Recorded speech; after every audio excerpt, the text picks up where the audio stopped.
வணக்கம் நம்பர்களே. இப்போ அந்த அஜித்குமார் காவலாளி அடித்து கொன்னாங்க இல்லையா? அது இந்த நிக்கிதான்ற நபர் இத்தனைக்கும் அந்த அம்மா அரசு கல்லூரியில் ப்ரொஃபஸரா. ஆனால் அந்த குடும்பமே சொல்கிற மாதிரி பார்த்தா பித்தலாட்டம் பண்ணுவாங்க. நிறைய ரிப்போர்ட் சொல்கிறாங்க. அவங்க அப்பா வந்து சப் கலெக்டராமா, அம்மா டீச்சராமா. இந்த பெரிய லெவலில் எஸ்பி லெவல் ஆட்கள்லாம் தெரிஞ்சுட்டு அப்படியே ஹை லெவலில் கமாண்டிங் தெரிஞ்சுட்டு இந்த மாதிரி வேலை வாங்கி தரேன்னு ஏமாற்றி மோசடிலாம் பண்ணியிருக்காங்கன்றாங்க. இந்த அம்மா ப்ரொஃபஸராகவும் இருக்காங்க. சரி, ரைட்டு.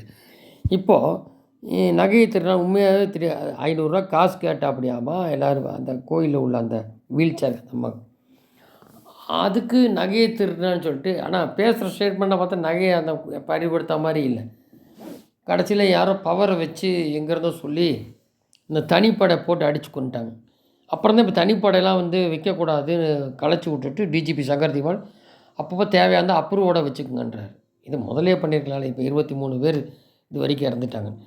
இப்போ சார் யாருங்கிற மாதிரி சாரி கேட்குறாரு. அதுதான் சில மீடியா சொல்கிறாங்க, திராணி இல்லாதவர் எதுக்கு உட்காந்து அப்படிப்பட்ட இந்த சீட்டில் உட்காரணும் தகுதி இல்லாமல் சிஎம்மா அப்படின்னு. இந்த லட்சத்தில் வீடு வீடாக போய் மெம்பர் சேர்க்குறேன் எல்லாம் வந்துதான்லாம் கேட்குறாங்க. இல்லை காலம் போன கடைசியில் 4.5 வருஷம் ஓடி போகும். அது போகிறது ஆக்சுவலாக திமுகலாம் இருக்கும். இப்போ பப்ளிக்கிட்ட போனால் ஓத்த தான் விடும், வெறுப்பில் இருக்கும். சரி, அது போட்டோம். இன்னும் நிறையா இருக்குது. 10 மாதத்தில் நிறையா பார்ப்போம். இது சும்மா சாம்பிள் தான். அப்புறம் தமிழகம் ஈவேரா உருவாக்கிய மண், அண்ணாதுரை வளர்த்த மண், கருணாநிதி மீட்டெடுத்த மண் என்று அடுக்குத்தொடரில் பேசியுள்ளார். யார்? இந்த ஸ்டாலின். இப்போ கூடி பாருங்கள், கருணாநிதி யாரோ கடவுள்லாம் சொல்கிறார். என்னடா அது, ஒரு 6 வருஷம் கட்சி இறந்துட்டுக்கு முன்னாடி யாரும் வாழலையா? கேட்டால் நான் எங்கேனால தான் கையெழுத்து போடுறேன், இன்சியல் வச்சிங்க விட்டா எச்ராஜா சொல்கிற மாதிரி அடுத்தவங்களது தங்கோலை தான் சொல்லுவானுங்க. அது பெரியாரே சொல்லியிருக்க, ஓட்டுக்காக வேண்டி பொண்டாட்டி கூடி டேட்ஸ்னு சொல்லியிருக்கிறேன். அந்த மாதிரி திட்டிங்க. இவங்க தான் பெரியார் தூக்கிட்டு அலையிறது. சரி, முதல்வருக்கு தமிழின் தொன்மை தான் தெரியவில்லை என்றால் வரலாற்றையும் அறியவில்லை. ஈவரை உருவாக்கிய மண் இல்லை முதல்வரே. சிவபிரமன் பிட்டுக்கா சுமந்த மண். பெருமாள் வாமனனாக வந்து மாமனிடம் 3 அடி கேட்டு பெற்ற மண். ஆக இந்த மண் பெருமாளுக்கும் சொந்தமே தவிர பெரியார் என்று அழைக்கப்படும் ஈவரை சொந்தமானதில்லை. ஆக்சுவலாக பெரியார் யார்? ஒரு காங்கிரஸ்லேருந்து வெளில வந்து அந்த சுதந்திர கட்சி இருந்து அப்படியே இருந்து இவர் ஒரு உருவாக்குறாரு. இந்த கூட்டம் தான் அப்படியே வந்து அண்ணா இவர் ராஜகோபாலாச்சாரி ஏற்பாட்டில் எல்லா கட்சியும் கூட்டணி சேர்ந்து தான் மறுபடியும் திமுக வரும். அங்கே இவர் திகான்னு உருவாக்குறார். அப்போ தானே இது நீங்கள் பெரியார்ன்றீங்க, இவர் அம்சம் நினைக்கிறதுன்னு அவரோட இது அவர் சார்ந்தவரே எழுதியிருக்கார். அவருடைய எப்படி கேரக்டர்னுலாம் நம்மளை எப்படி சொல்லலையா? இப்படி நபர். அப்போ இந்த வழித்தோன்றல் வந்து நீங்களும் எப்படி அப்படித்தான் இருக்கும். அதில் ஒரு மாற்றம் இல்லையே. ஆச்சா, அந்த மாதிரி இருக்கும்போது அது சரி. ஈவரம்மன் அவர் பிறப்புக்கு முன் தமிழகம் என்ற நிலப்பரப்பே இல்லையா? கொலம்பஸ் அமெரிக்கா கண்டுபிடிக்க சொன்னது போல் ஈவராதன் தமிழத்தை கண்டுபிடித்தாரா? அப்படி தான் போய் சொன்னேன். அது அவ்வளோ சொல்கிற கருணாநிதி 3 பொண்டாட்டி, எல்லாம் ஒரு பொண்டாட்டிங்க. அது எப்படி வந்தது உங்களுக்கு?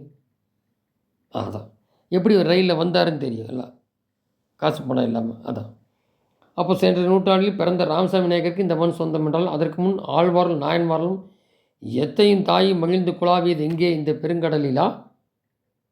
அண்ணாதுரை வளர்த்தெடுத்த மண் என்கிறீர்கள். அதுக்கு முன் தமிழகம் என்ன சகாரா பாலைவனமா?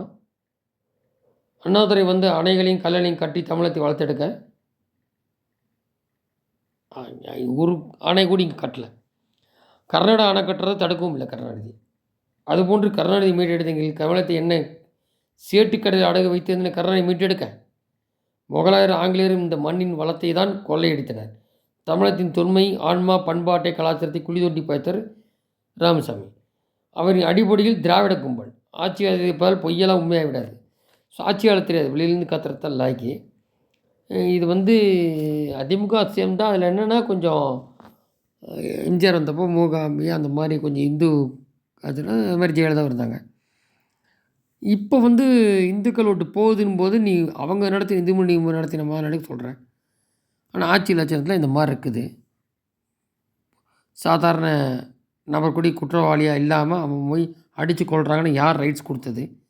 மனித உரிமை கமிஷன் வராதா? சிபிஐ என்ன பார்க்க போகுது? தெரியும். நன்றி.